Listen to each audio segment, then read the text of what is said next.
The more you keep on your bank account, the more control they will have over you.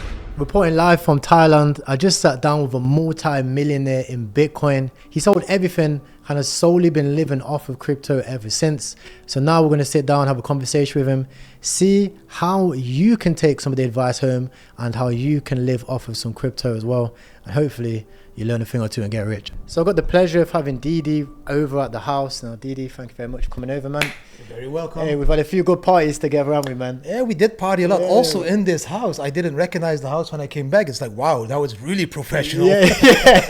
The whole place has completely changed, man. Before, it was like birthday time, there was like dancers at the house, smoking shisha. I was high as shit. I think I had a volcano at the time as well. A volcano and beautiful dancers.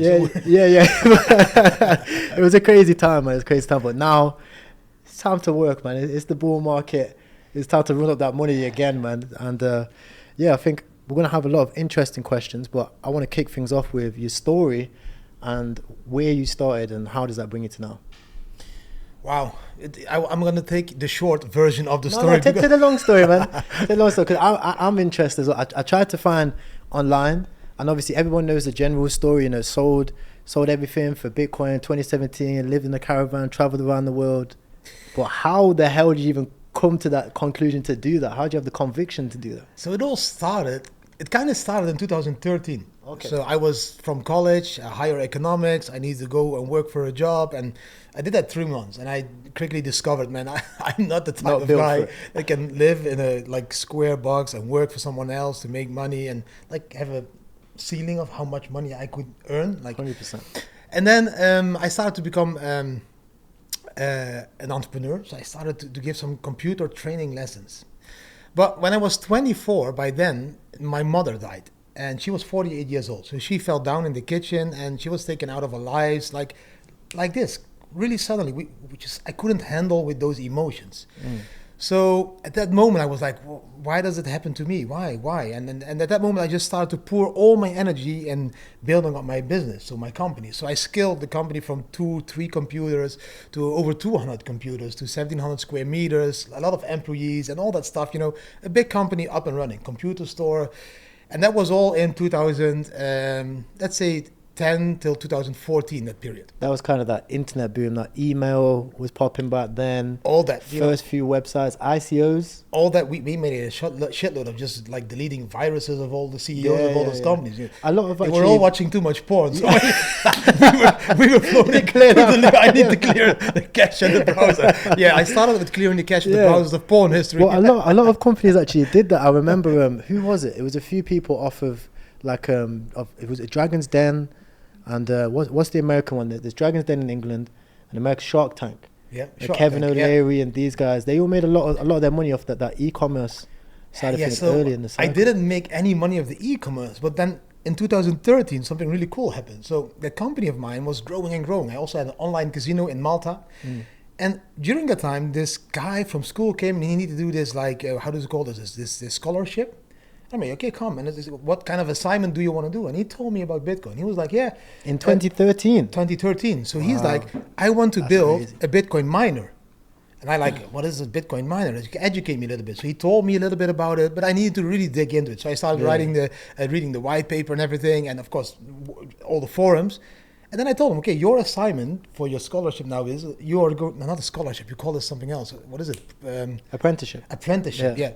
It's like, you build me a Bitcoin miner. We have a computer store, we have all the hardware, just take the motherboards and all that and start to build it. That took 2 weeks. He had it built, up and running, and he connected it to some kind of pool that we were mining collectively. And then suddenly we started to earn Bitcoins. Oh.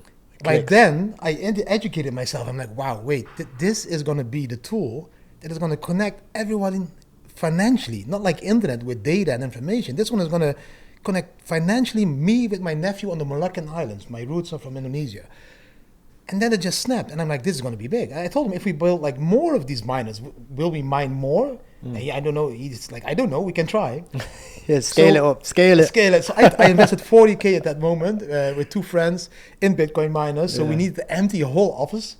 And that was 30 square meters, that office. So we put all those miners in. And then of course, all the issues and all the problems start because blowing it up, starts start blowing up, overheating. starting really heat. Yeah. So we were like, what? How do we handle this heat? How do we handle it? We went to the weed growers in the Netherlands. Oh yeah, I like Netherlands that. is I like known- that. How do you cool it down? Yeah, Put it how do you underneath. cool your? And he's like, yeah, we just pull in this box and it sucks out Yeah. the air, and we pull in climate control. It's okay, come do it at my place. Yeah. Are you gonna grow weed in your business? No, No, go ahead, Bitcoin, go ahead, money. Bitcoin. And he's like, "Oh, whatever, if you pay, I do it. So he put the box, and then all the heat was sucked out of the Bitcoin mining room and blown into the huge, the rest of the building. So we were heating up the building. I was one of the first green That's miners. crazy, you know. From one green to another green. Yeah, or something like that. But at that moment, yeah, we put in like 20 of these mining rigs. So there were motherboards. We were able to connect 6 graphic cards on it. So Were graphic cards cheap at that time? at that time, they were $250, something like Okay. that. So we all had that up and running, and then we started to mine Bitcoin. So and then Crazy. 2014 came, and we were like calculating, we were going to be millionaires, we're going to be millionaires. And then boom, that crash came. 2014 crashed to $200. We went up to $1,200, bam, back to $200. Baptized. Baptized, and that was like for me like, oh fuck. And then Dogecoin came. So we said, okay, Wow. Bitcoin is not good. Let's start to mine Dogecoin. And then we started to mine Dogecoin. We mined over 26 million Dogecoin at that time. I sold my last 2 million Dogecoin in 2020, I think. No bad time to sell. At that time was like 50 cents, 60 Oh, cents. okay. So that was okay. Yeah. I always promised to myself I will wait to the dollar, but yeah, I just couldn't anymore. Like this is like 60 cents. Like fuck it, sell it, man. It's like so much money.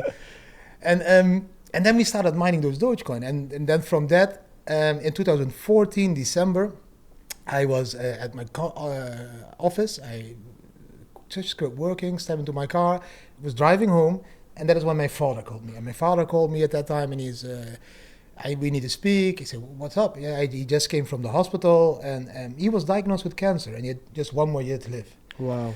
At that time, he was 59, and I'm like, wow, again, I'm going to lose a parent. It's like, are you sure? And I just drove my car to my father's house. I walked in, we hugged, and he's like, no, it's like small cancer, lung cancer. It's 1 year max. So at that moment, I started to realize in 2014, I'm doing all this stuff in my life to accumulate a shitload of wealth. And even if I have millions, I can't save my father now. I can't heal him. I can't do anything. I can't bring my mother back. This time is flying by, and I'm just focusing on a lot of euros. But what about time?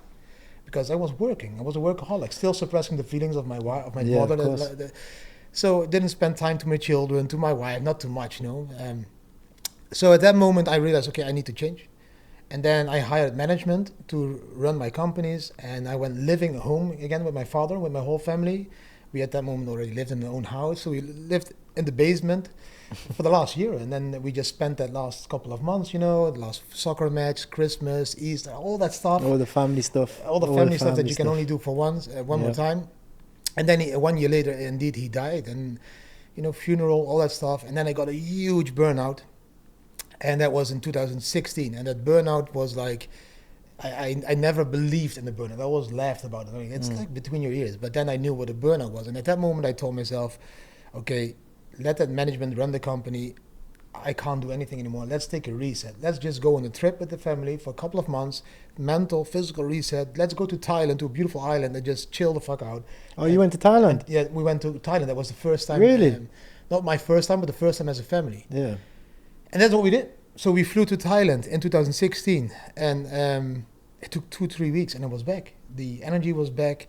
The burnout was gone. I felt energy again. There's something special about Thailand. It's something special. It was that it just gave me everything I needed at that moment. And from that moment, everything started to shift. I didn't focus on the company anymore.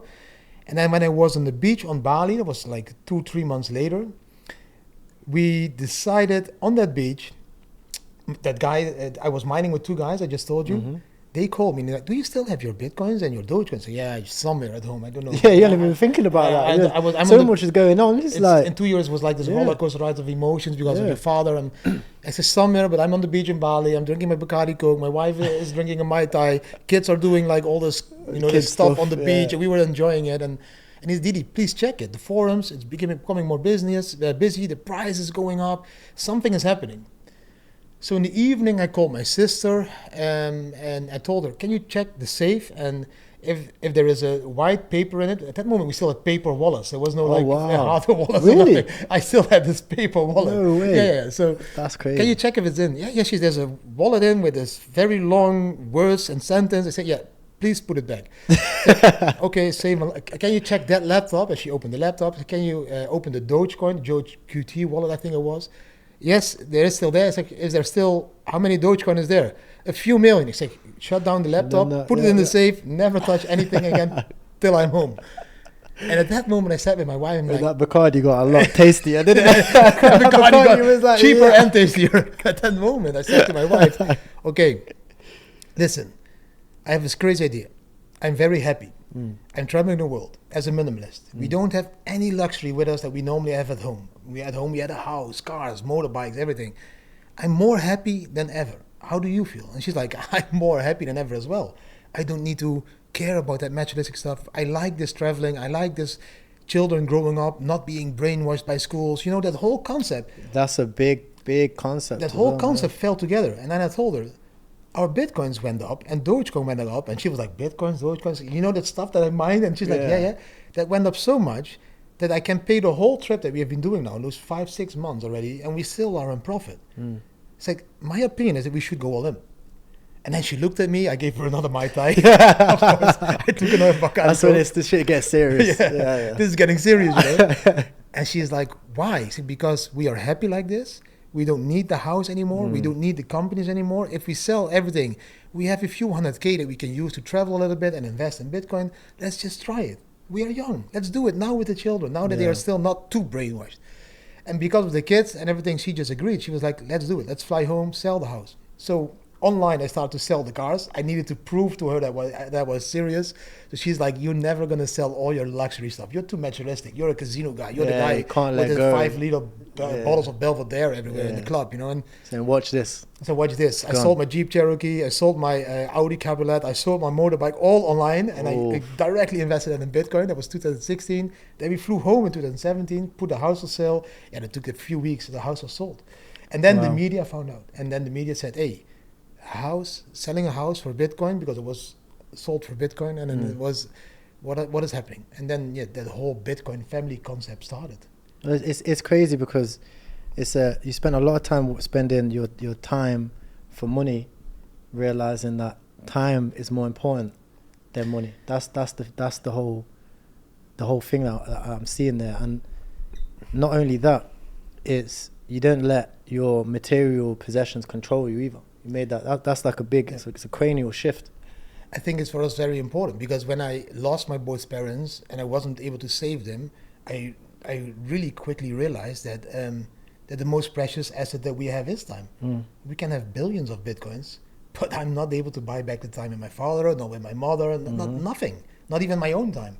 So I started to shift my focus not on money anymore, but more on Bitcoin and my passion and promoting it and supporting freedom, because I thought it was really a cool thing for freedom. At that moment, we traveled to Indonesia, to the Moluccan Islands, and I met my family over there. I showed my children the roots. Here, this is where our name Taihutu comes from.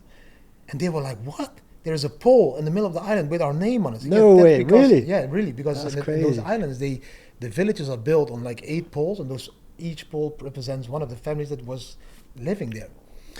Serious roots.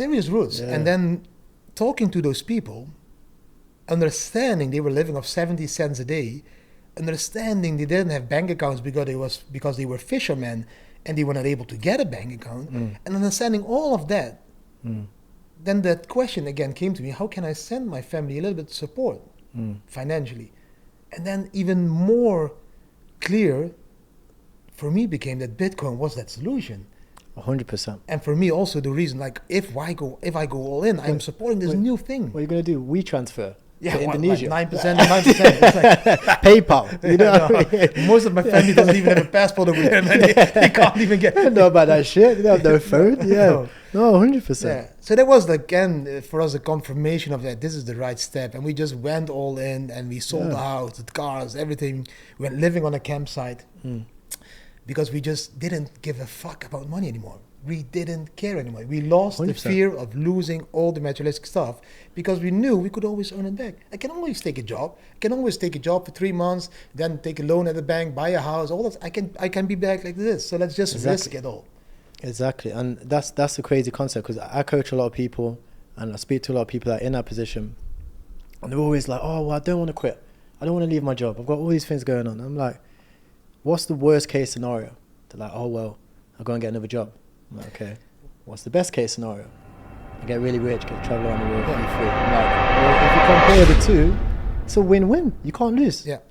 You can't lose. And it is very strange. You know, there's a law of attraction. If you focus on something too much, it will never come. Mm-hmm. You can practice the law of attraction, but the most important step is to let go. Yeah. And the moment we let go of my companies, of all that security, of a house and this and that, and we just start to travel and don't give a fuck, that is the moment when we even became more money filthy rich. Yeah, and I'm like, what the fuck is happening now? Yeah, you know, yeah, it's yeah. like, I started to grasp the concept of Yeah, not giving a shit. Not give a fuck. Like, there's an art. I think there's a book for it because it's like the art of not giving a fuck. Yeah. It's like you don't care. It comes to you. My uncle always used to say this. My uncle, he's like a very wise guy. He's always like in and out of jail.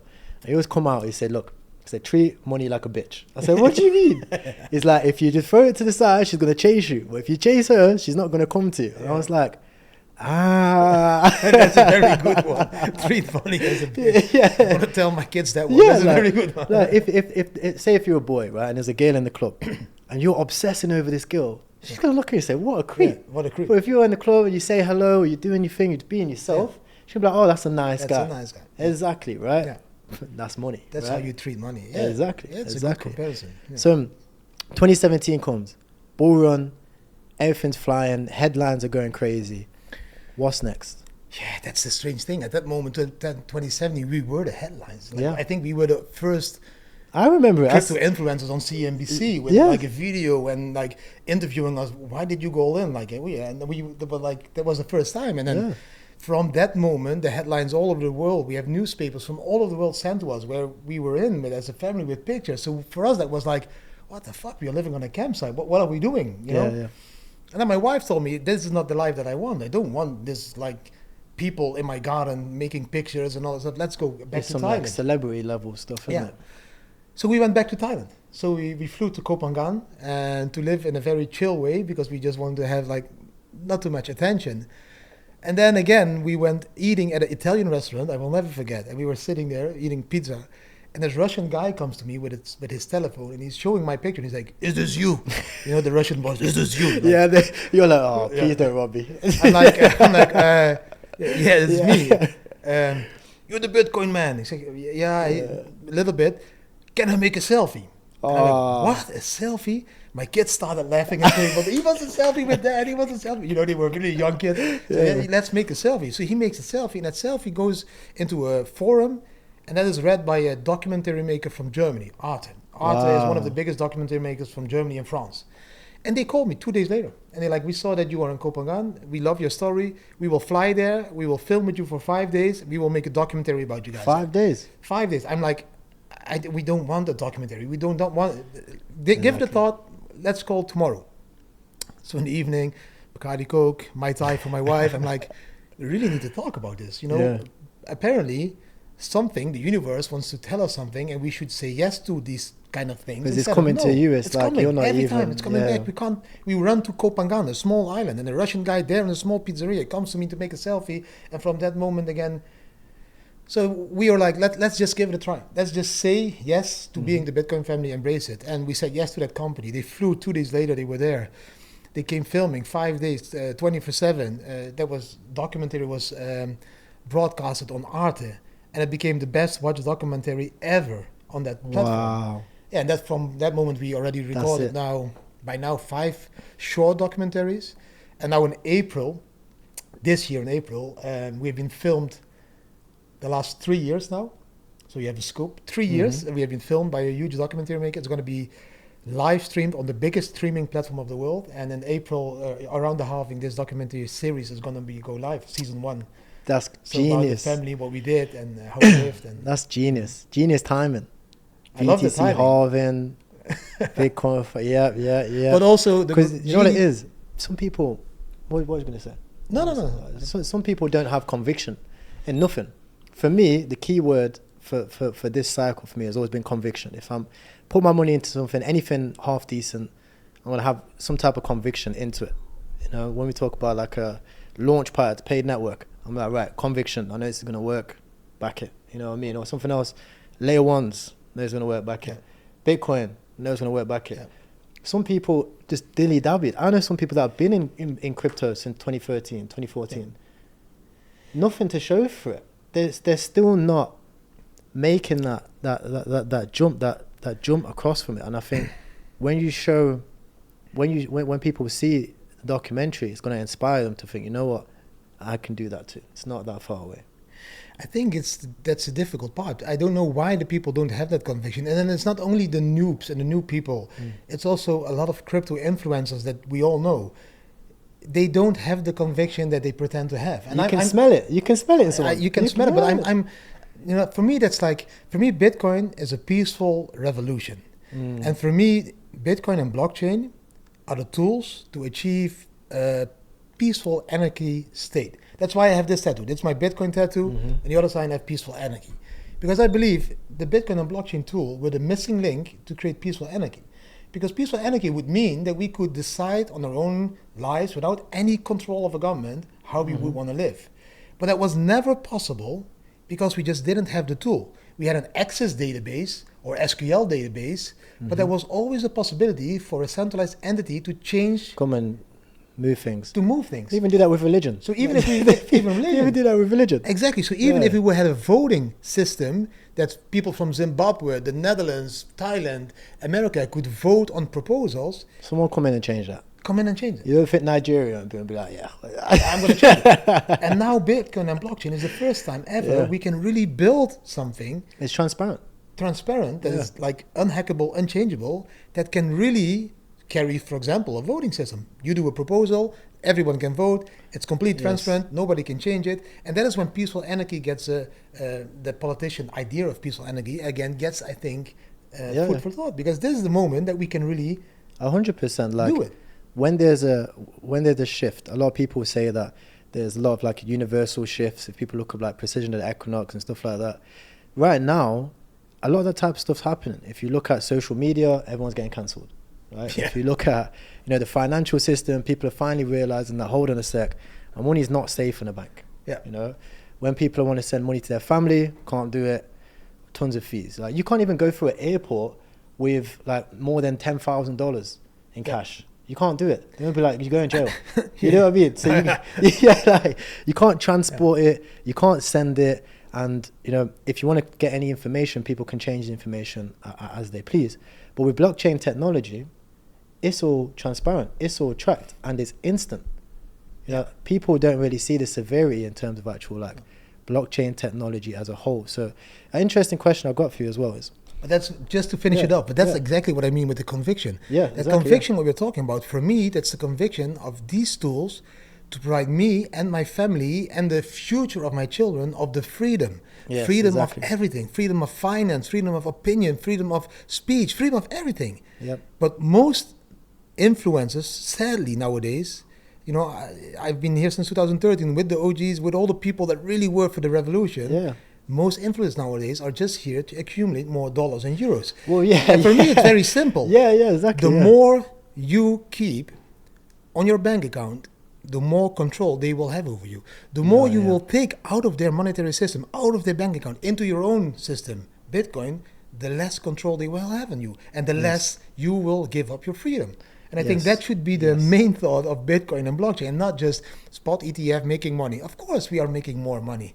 Because they're printing more every day. They're printing more every day. They're creating inflation. We are smart guys. We put it in Bitcoin. But all the people that are watching our videos, most of them have 10% in Bitcoin and 90% just on euros. Well, this is the issue, right? It's is like most people, for me, it's survival mode. Right? I think when I go back home, I go to the UK, everyone's in survival mode. They're not thinking about the future, they're thinking about right now. Right? They're just thinking about, okay, electric, gas, bills, food. That's it. Can I feed the kids today? That's all they're thinking. Because they are educated that way in the 90s. And that is why we took our kids 7 or 8 years ago when we went traveling out of school. In school, you're educated that way. How can you make money for the government so that the king can buy himself another speedboat of $2 million while you're locked down Always pay your in your taxes. COVID lockdown? Yeah. You know, that's what they are educating you. They should have educated us on how to invest all our money into gold at that time, or Google or Amazon or whatever that would make us free financially. Exactly. But that's not what they want. They don't want to teach you that. And Yes. the reason for that is because, again, like you said, you know, they don't want people thinking by themselves and living in creation, being creative, being free, being able to do exactly what they choose to do. Now, the issue that most people do have when it comes to money is exactly like what you mentioned. They're taking their money and they swap their shit that's making more money. Let's be honest. I trade most of the time out my other coins. I just have coins that go up, move that over to there. If I want to have cash, I'll sell a bit, 20K, that's lasted me forever, you know? Most people, all their money is in cash. They swap their cash to crypto to go up, and then they swap it all back into cash. They're not accumulating more Bitcoin. No, their goal is to accumulate more cash because their core currency is cash, is euros, is dollars. And that's what I've been educating a lot of people about. Since that we went all in, we considered Bitcoin as my main capital, as my main currency. And people sometimes ask me, but how do you mean it? I'm like, it's very simple. When I was younger, I was living in the Netherlands. We had the Dutch guilder. And when I was traveling to Spain, I went to Spain. I needed to exchange my Dutch guilder into Spanish pesetas. And then I lived my life in Spain on the holidays. And then I had pesetas left. I flew home and I exchanged them back to my Dutch guilder because I trusted the Dutch guilder as my base currency. As a stable currency. A lot of people do that with dollar in other countries. And dollar or whatever. I'm trading Bitcoin with it. And I just see Bitcoin as my base currency that is fluctuating. Yes, some months or some years we are like in loss. 3 of the 4 years we are in profit. You know, you have the bull market, you have the sideways market, and you have 1 year bear market. But on average, our capital has only been growing. Yeah, because I felt that with my wealth a lot of times. I'm looking, I'd be like, oh, times are tough. And I was be like, hold on a sec, let me just rewind this thing 3 years. And I'll be like, wow. Because if you rewind it, like for example with you, if you compare yourself to last cycle and the cycle before that, at this stage of the market, you'll be like, oh wow, I've progressed. You know, you progress way more. Yeah, but people should learn to focus on comparing the same stage of the market with the same stage of the market previous. Yeah, exactly. Now they are comparing the bear market with the bull market. Or the bull market with the bear market. Yeah, the bull market, I was richer. Yeah, the bear market, I'm poor. Yeah, but compare the previous bear market to this bear market. Exactly, yeah. So that, you know, if you started the previous bear market with 100K and now in this bear market you have 500K, you did pretty well. You know? Exactly, and now this is going to double again. Like, exactly. It's so simple, but just people don't grasp the concept because they are not only brainwashed and trusting euros and dollars, but on the second, they are also being brainwashed into being very materialistic. The same governments and the same companies, those 3 big ones, BlackRock, Vanguard, State Street, they own the whole world. They are bombing you with commercials so that you buy the newest iPhone, so that you buy the newest clothes, the newest car, the newest, and then you keep throwing your money away in inflationary products while you should put it in Bitcoin. Well, it's like what they say, right? So like difficult. What is it? Louis Vuitton, Gucci, Balmain, all of those companies owned by one guy. Yeah, all owned by one guy. Owned by one guy, right? Yeah. So when you think about it, it's like you're buying all these things to feel rich. Let's be honest, that's why we're buying it. You're buying it to feel rich, but you just make somebody else rich.